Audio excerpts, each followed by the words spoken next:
இந்த இடத்துக்கு பேர் என்ன? பீச். தமிழ்ல? கடல். கடற்கரை.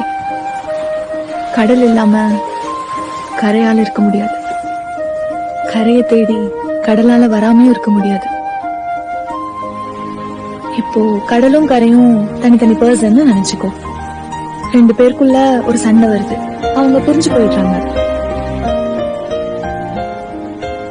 அப்போ கடல் கோச்சுக்கிட்டு உள்ள போயிருச்சு. கரையும் கோவத்துல அங்கேயே நின்றுட்டு இருக்கு. ஆனா கரைக்கு நல்லாவே தெரியும் கடல் கண்டிப்பா திரும்ப வரும்னு. கடலுக்கும் தெரியும் கரை நமக்காக அங்க காத்துக்கிட்டு இருக்குன்னு. அதே மாதிரிதான் எவ்வளவு சண்டை வந்தாலும் அவங்க நமக்காக காத்துட்டு இருக்காங்கன்னு, நம்மளை தேடி கண்டிப்பா வருவாங்கன்ற ஒரு புரிதல்